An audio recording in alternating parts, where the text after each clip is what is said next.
अस्सलाम वालेकुम रहमतुल्लाहि व बरकातुहू। आप देख रहे हैं मेरा यूट्यूब चैनल और मैं हूं गुलाम नबी मदनी। इस वीडियो के अंदर दुनिया भर से अब तक की आज की 10 बड़ी आलमी ताज़ा खबरें आपके सामने रखेंगे। इन खबरों के हवाले से आपकी राय हमारे लिए मुफीद साबित होगी। अपनी राय कमेंट के ज़रिए से, व्हाट्सएप के ज़रिए से दिया करें। अगर आपने अभी तक हमारा नया यूट्यूब चैनल न्यूज़ की दुनिया सब्सक्राइब नहीं किया तो उसे लाजमी कर लें, ताकि आप इस तरह की मज़ीद वीडियो से आगाह रह सकें, बर वक्त आपको मालूमात मिल सकें। नाज़रीन काम, जो आज की 10 बड़ी खबरें हैं इनका आगाज़ कर लेते हैं। सबसे पहले बात करेंगे पाकिस्तान से। पाकिस्तान और अमेरिका के ताल्लुकात के हवाले से जो खबर सामने आ रही है वो ये है कि पाकिस्तान के अंदर जो अमरीकी साजिश के ज़रिए से वजूद में आने वाली हुकूमत थी शहबाज शरीफ की, इस हुकूमत के अंदर बिलावल जरदारी को, जो बेनज़ीर का बेटा, जरदारी का बेटा है, इसको वज़ीर ख़ारजा बनाया गया था। इसने अमेरिका का दौरा किया है। अमेरिका के अंदर जो फूड सिक्योरिटी के हवाले से इजलास हो रहा है 3 रोज़ा, उसमें इसने शिरकत भी की है। अमेरिकी वज़ीर ख़ारजा से मुलाकात भी की है। अमेरिकी वज़ीर ख़ारजा ने कहा है कि हम पाकिस्तान की मईशत की बहाली के लिए ताउन करेंगे, डॉलर देंगे।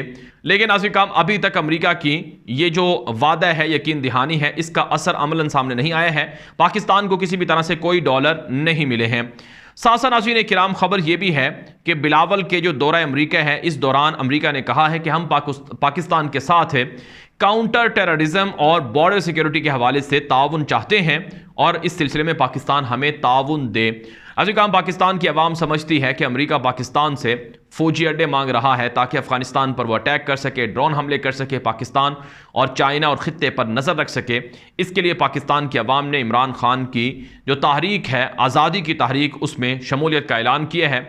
आवाम ये कहती है, इमरान खान भी ये कहते हैं कि किसी भी सूरत अमेरिका की ग़ुलामी नहीं कबूल की जाएगी। अमेरिका हमें डिक्टेट करके हमसे ज़बरदस्ती फ़ौजी अड्डे लेकर हमारी सरजमीन में ना तो रह सकता है और ना ही पड़ोसी मुल्क अफ़गानिस्तान पर अमेरिका हमले करने के लिए पाकिस्तान की सरजमीन इस्तेमाल कर सकता है। नाज़रीन काम, जो आज की दूसरी बड़ी खबर है ये रूस और यूक्रेन की जंग के हवाले से है। रूस और यूक्रेन के दरमियान जंग को 3 माह मुकम्मल होने वाले हैं। रूस ने दावा किया है कि यूक्रेन के खिलाफ जंग में लेज़र हथियारों का इस्तेमाल किया जा रहा है, जदीद तरीन टेक्नोलॉजी इस्तेमाल की जा रही है और इनके ज़रिए से यूक्रेन के कई ड्रोन तैयारे मार गिराए गए हैं लेज़र टेक्नोलॉजी के ज़रिए से। और रूस ने यह भी दावा किया है कि इस जंग के अंदर अब तक 50,000 से ज़्यादा यूक्रेनी फ़ौजी कत्ल किए गए हैं, गिरफ्तार किए गए हैं और ज़ख्मी किए गए हैं और सैकड़ों की तादाद में जो यूक्रेनी हेलीकॉप्टर्स हैं, जंगी जहाज़ हैं, ड्रोन तैयारे हैं और दीगर असलहा है, उसे तबाह किया गया है। अगरचे अमेरिका, मगरब और यूरोप की जानिब से यूक्रेन की मदद फ़ौजी तौर पर, असलहे के तौर पर की जा रही है, लेकिन बहरहाल रूस का पलड़ा इस जंग के अंदर भारी है। नाज़रीन काम, जो आज की तीसरी बड़ी खबर है ये नाज़रीन किराम, रूस और यूक्रेन की जंग के हवाले से जो चेचनिया के कमांडर हैं रमज़ान कादिरोव, जो रूस के हम रुकाब होकर लड़ाई कर रहे हैं, उनका बयान है। रमज़ान कादिरोव जो चेचनिया के मुजाहिदीन को लेकर यूक्रेन के अंदर जंग कर रहे हैं, उन्होंने एक ताज़ा बयान के अंदर, खिताब के अंदर ये बात कही है कि ये जो जंग हो रही है, ये जंग हम यूक्रेन के ख़िलाफ़ नहीं लड़ रहे हैं, ये जंग हम नेटो के ख़िलाफ़ लड़ रहे हैं। वो नेटो बदमाश है जो हमारी सरहदों के करीब आकर चेचनिया के लिए ख़तरा पैदा कर रहा है, रूस के लिए ख़तरा पैदा कर रहा है। हम रूस के साथ इत्तिहाद करके वो नेटो, मगरब, यूरोप को शिकस्त दे रहे हैं, उनके ख़िलाफ़ जंग लड़ रहे हैं और हमारे जंगजू और मुजाहिदीन पहले से ज़्यादा ताकतवर हैं और पहले से ज़्यादा उनके हौसले बुलंद हैं और हम नेटो को शिकस्त देकर रहेंगे। प्यूटन अच्छे शख्स हैं, हम उनकी मदद कर रहे हैं। नाज़रीन काम, जो आज की चौथी बड़ी खबर है ये अमेरिका और सऊदी अरब के ताल्लुकात के हवाले से है। सऊदी अरब और अमेरिका के ताल्लुकात जो बाइडन इंतज़ामिया के साथ अच्छे नहीं हैं, लेकिन अब जो बाइडन इंतज़ामिया वली अहद मोहम्मद बिन सलमान के साथ ताल्लुकात अच्छे करना चाहती है। इसके लिए नाज़रीन काम, अमेरिका का दौरा सामने आ रहा है वली अहद मोहम्मद बिन सलमान के भाई शहजादा खालिद बिन सलमान का, जिसने अमेरिका के national security adviser Jack Sullivan और दीगर हुकाम से मुलाकातें की हैं और ताल्लुकात बहाली पर बातचीत हुई है। अमेरिका चाहता है कि मोहम्मद बिन सलमान जो सऊदी अरब के क्राउन प्रिंस हैं और एक तरह से ख़ुद मुख्तार हुक्मरान भी हैं, वो चाइना और रूस की बजाय अमेरिका के ब्लॉक में रहें। लेकिन वली अहद मोहम्मद बिन सलमान और सऊदी अरब वो चाइना और रूस के ब्लॉक में हैं, वो जो बाइडन को अपने लिए ख़तरा करार देते हैं। नाज़रीन काम, जो आज की पांचवी बड़ी खबर है ये ईरान से है। ईरान के अंदर महंगाई, बेरोज़गारी के ख़िलाफ़ मुजाहिरीन एहतजाज कर रहे हैं। मुजाहिरों में शिद्दत आ चुकी है और इतलात ये हैं कि अस्फ़हान के शहर गोल पैगान में मुजाहिरीन ने मजहबी रहनुमाओं के ख़िलाफ़ शदीद नारेबाजी की है। सदर इब्राहिम रईसी भी इन मुजाहिरों में तनकीद का निशाना बनाए जा रहे हैं। ये मुजाहिरे दूसरे सूबों के अंदर भी जारी हैं। अली खामनाई सुप्रीम लीडर और दीगर बड़े मजहबी रहनुमा और सियासी रहनुमाओं को तनकीद का निशाना बनाया जा रहा है कि वो ईरान का पैसा वो सारा का सारा शाम के अंदर, इराक के अंदर, लबनान, यमन और दीगर जगहों पर मुसल्ला प्रॉक्सी जंग में इस्तेमाल कर रहे हैं, जबकि अवाम गुर्बत से, महंगाई से मर रही है और पानी की किल्लत से ईरान की अवाम शदीद परेशान हो चुकी है। नाज़रीन, जो आज की छठी बड़ी खबर है ये भारत से है। भारत की रियासत उत्तर प्रदेश है, उसका दारुल हुकूमत लखनऊ है, जिसका नाम तब्दील करने का फैसला किया गया है। योगी आदित्यनाथ जो उत्तर प्रदेश यूपी का वजीर आला है, उसने एक ट्वीट की है जिस पर उसने दावा किया है कि आने वाले चंद हफ्तों के अंदर हम उत्तर प्रदेश के दारुल हुकूमत लखनऊ का नाम तब्दील कर देंगे। ये रिपोर्ट में बताया जा रहा है, जिसके खिलाफ अवाम का सख्त रद्द-ए-अमल आया है। आप जानते हैं रियासत उत्तर प्रदेश के अंदर बाबरी मस्जिद की जगह राम मंदिर बना दिया गया। अब वहाँ पर शाही ईदगाह मस्जिद को शहीद करने का मामला है। बनारस के अंदर जो ज्ञानवापी मस्जिद है उसको शहीद करने का मामला है। तो इसलिए भारत के मुसलमान यूपी के अंदर शदीद रद्द-ए-अमल दे रहे हैं और वो किसी भी तरह से वो जो हुकूमत है मोदी की, इसके मंसूबों को मुसलमानों के लिए बेहतर नहीं समझते हैं। नाज़रीन, जो आज की 7वीं बड़ी खबर है ये भी भारत से है।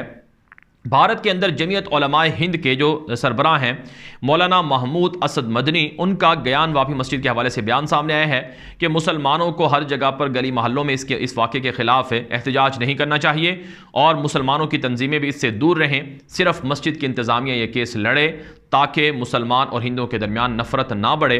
इस बयान पर मुसलमानों ने सख्त रद्द-ए-अमल दिया है कि मौलाना महमूद असद मदनी वो ज्ञान वापी मस्जिद को शहीद करने के हवाले से मुसलमानों को जो उनकी मज़ाहमत है उसको रोकने की बात करते हैं। जब तक सारे भारत के मुसलमान इकट्ठे होकर एहतजाज नहीं करेंगे तो तब तक ज्ञान वापी मस्जिद के हवाले से जो हिंदुओं की कोशिश है गिराने की, शहीद करने की, मंदिर बनाने की, वो नहीं रुकेगी। इससे पहले बाबरी मस्जिद के हवाले से भी मामले को सिर्फ वहाँ की इंतज़ामिया या कमेटी के सपुर्द किया गया, जिसका नतीजा ये निकला कि हिंदुओं ने मंदिर बना लिया और मुसलमान बाबरी मस्जिद का मुकद्दमा हार गए। इसलिए भारत के अंदर बसने वाले 25 से 30 करोड़ मुसलमानों की जिम्मेदारी है कि वो अपनी तारीखी मसाजिद को बचाने के लिए एहतजाज करें।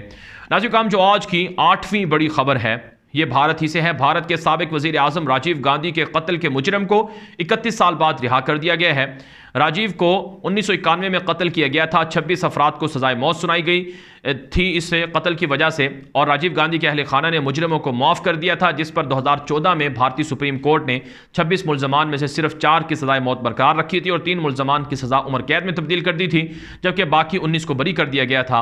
उम्र कैद पाने वालों में एक जो मुलजिम थे उनको 31 साल के बाद गिरफ्तार किया गया, उनको 31 साल के बाद रिहा किया गया है और उनकी जो सज़ा है वो भी ख़त्म कर दी गई है। इस मुलजिम पर इल्ज़ाम था कि इसने जो एक लड़की थी जिसने खुद कुछ धमाका किया था राजीव गांधी के ख़िलाफ़, उसको हमले के लिए, बम की तैयारी के लिए मदद दी थी और अब इसे भी रिहा कर दिया गया है। नाज़रीन, जो आज की 9वीं बड़ी खबर है यह मकबूजा कश्मीर से है। मकबूजा कश्मीर के अंदर निसाब में, स्कूलों के निसाब में तब्दीली का मामला है। खबर यह सामने आ रही है कि भारत के ज़ेर इंतज़ाम कश्मीर में बीजेपी की जानिब से मुंतखब लेफ्टिनेंट गवर्नर मनोज सिन्हा की जानिब से मुसल्ला अस्करियत पसंदों के हाथों हलाक होने वाले भारतीय फौजियों की कुर्बानियों को बहरान ज़दा खित्ते की तालीमी निज़ाम में शामिल करके निसाब बदलने का ऐलान किया गया है। अवाम ने इस पर सख्त एहतजाज किया है। यानी जो भारत के फौजी मारे गए हैं कश्मीर के अंदर मुजाहिदीन के हाथों, उन्हें हीरो करार देकर उनके बारे में कहानियाँ और उनके बारे में जो स्कूलों का निसाब है उसमें तब्दीली की जाएगी, उनको पढ़ाया जाएगा, जिस पर मुसलमानों ने कहा कि वो हमारे हीरो नहीं हैं, हम उनको नहीं पढ़ना चाहते हैं। नाज़रीन, जो आज की 10वीं बड़ी खबर है ये ईरान और इसराइल के ताल्लुकात के हवाले से है। ईरान पर वसी तर हमले के तनाजुर में इसराइल ने फौजी जंगी मशकें शुरू कर दी हैं। रिपोर्ट ये सामने आ रही है, इसराइली मीडिया रिपोर्ट दे रहा है कि इसराइली फोर्सेस इस माह के आखिर में अहम फौजी मशकों के दौरान ईरान पर बड़े पैमाने पर हमले की मशक करेंगी। इसराइली दिफाई फोर्सेस की ये फौजी मशकें 1 माह तक जारी रहेंगी। गुज़श्ता कई दहाइयों में यह अब तक की सबसे बड़ी फौजी मशकें होंगी। इसराइली रोजनामे टाइम्स ऑफ इसराइल में शाया एक रिपोर्ट के मुताबिक इसराइल ईरान की जौहरी तंसीबात को हदफ बनाने के तनाजुर में एक बड़ी फौजी मशक शुरू कर रहा है। इसराइली दिफाई फोर्सेज की यह फौजी मशक कब्रस में 29 मई से शुरू होगी। इसराइल की ये फौजी मशकें ऐसे वक्त होने जा रही हैं जब अमेरिका और दीगर आलमी ताकतें ईरान के मुतनाज़ा जौहरी प्रोग्राम के हवाले से तेहरान के साथ मुज़ाकरात को हतमी शक्ल देने की कोशिश कर रही हैं। इसराइल ने कहा है कि हम किसी भी सूरत ईरान के साथ जोहरी डील को नहीं मानेंगे और ईरान पर हमला करके उनकी फौजी अस्करी तनसीबात, जोहरी तनसीबात को जहां वो एटम बम बनाते हैं उन्हें तबाह करेंगे। बारह काम दुनिया भर से थी अब तक की 10 बड़ी और इंतहाई अहम खबरें। इन खबरों के हवाले से आपकी क्या राय है? अपनी राय कमेंट के जरिए से जरूर पहुंचाएं। हमारा नया यूट्यूब चैनल न्यूज़ की दुनिया अगर आपने अभी तक सब्सक्राइब नहीं किया तो उसे लाजमी कर लें, और इसी तरह से हमारा जो फेसबुक पेज है गुलाम नबी मद्दी के नाम से, उसे भी फॉलो कर लें। अब तक के लिए इतना ही, इजाज़त दीजिए। अस्सलाम वालेकुम व रहमतुल्लाहि व बरकातुहू।